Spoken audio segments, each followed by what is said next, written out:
Donc les capteurs que nous allons étudier dans les prochains TD sont des capteurs passifs résistifs. Donc le capteur, en général, il se présente sous une forme d'un élément qui reçoit l'influence du mesurand. Ça peut être un packaging plastique, ça peut être quelque chose qui est directement en contact avec le mesurand. Et il se termine par un certain nombre de connexions électriques, car le signal de sortie du capteur est un signal électrique. Donc pour le capteur résistif passif, la résistance du capteur va varier avec la valeur du mesurand. Donc on va appeler RC la résistance du capteur, et RC ça va être égal à une valeur R0 qui correspond à la valeur M0 du mesurand, plus une variation delta R qui elle va dépendre de la variation du mesurand. Lorsque le capteur est linéaire, delta R varie linéairement avec la variation du mesurand. Donc ce qui se passe, c'est que si on alimente directement ce capteur avec une source de tension, pour récupérer aux bornes du capteur ici une tension de sortie Vout. RC c'est la valeur de mon capteur.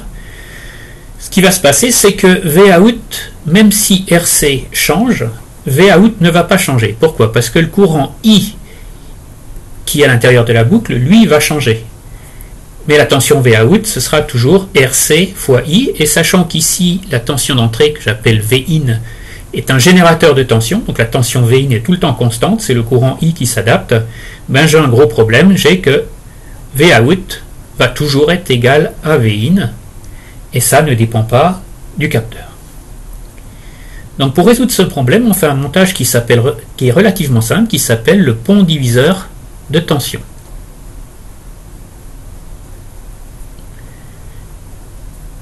Donc le pont diviseur de tension, lui, c'est un artifice qui consiste à rajouter une résistance R1, ici, R1, en série avec la résistance du capteur RC. Donc pour mesurer, on prend toujours la tension ici, aux bornes de RC, donc ma tension de sortie Vout, et ici, on garde notre générateur de tension constante, Vin. Donc qu'est-ce qui se passe là? C'est que, comme auparavant, j'ai toujours un courant I qui circule dans cette boucle, et avec la loi d'Ohm, U égale RI, j'ai la tension Vin, en fait, qui passe dans la résistance R1 en série avec RC. Donc Vin, ça va être égal à R1 plus RC fois I. Vout, lui, c'est le courant I qui passe dans la résistance RC. Donc c'est simplement Vout égale, avec la loi d'Ohm, RC fois I.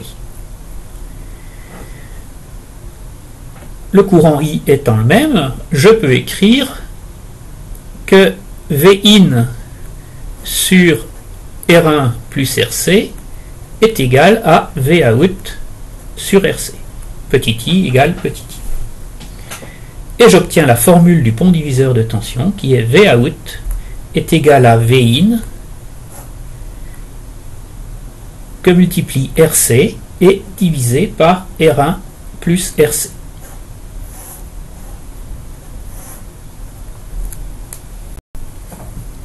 À peine un peu plus compliqué, le pont diviseur de tension avec un générateur qui n'est pas un générateur idéal. Donc le générateur va posséder ici une résistance Rin qui va venir se mettre en série avec le circuit. Donc comme précédemment, on considère qu'on a un courant I qui passe dans le circuit. Et si je représente ce circuit de manière à peine plus simple, en fait, je vais toujours avoir mon générateur de tension constante Vin ici. Et je vais avoir ici une résistance Rin en série avec R1 et la résistance RC de mon capteur. Je ne me pose pas de questions. J'applique la formule du pont diviseur de tension que j'ai vu précédemment et j'ai Vout qui va être égal à Vin la résistance RC, la résistance aux bornes duquel on prend Vout, suivie par les trois résistances en série qui sont aux bornes de Vin, donc Rin plus R1 plus RC. On voit que la résistance Rin va avoir tendance à abaisser la valeur de Vout. Donc on rappelle ici en bas la formule du pont diviseur.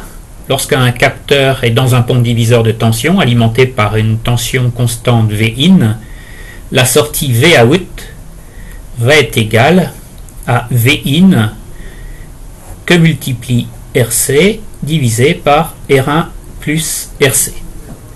Alors on voit un problème ici, c'est que si RC est un capteur linéaire, dans cette formule-là, en sortie de conditionneur, on ne garantit plus la linéarité. Alors pour faire ça, on peut utiliser un autre mode d'alimentation du capteur qui est l'alimentation avec un générateur de courant constant. Donc là, le courant Iin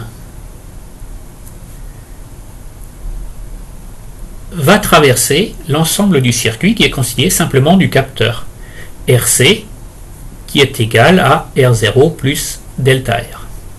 Donc si ce capteur est linéaire, la variation de delta R avec le mesurant va être linéaire.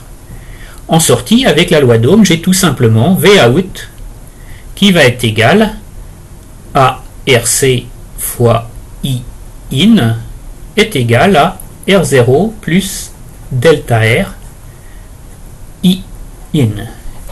Iin étant un courant constant, on préserve, avec ce mode d'alimentation par un générateur de courant constant, la linéarité du capteur.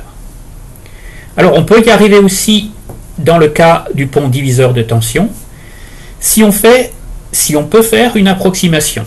Donc on a RC qui, comme en haut, est égal à R0, la résistance du capteur pour la valeur M0 du mesurant, donc ça peut être la valeur à 0 degré, si c'est un capteur de température, plus delta R. Et donc dans ce cas-là, ici, j'obtiens quelque chose qui est de la forme R0 plus delta R, R1 plus R0 plus delta R. Si au dénominateur, je suis capable de faire l'approximation R1 très grand devant delta R, dans ce cas-là, mon capteur se simplifie à un capteur linéaire qui Vout est sensiblement égal à Vin R0 plus delta R R1 plus R0. Donc ce capteur sera linéaire à une erreur de linéarité près, l'erreur de linéarité étant provoquée par mon approximation.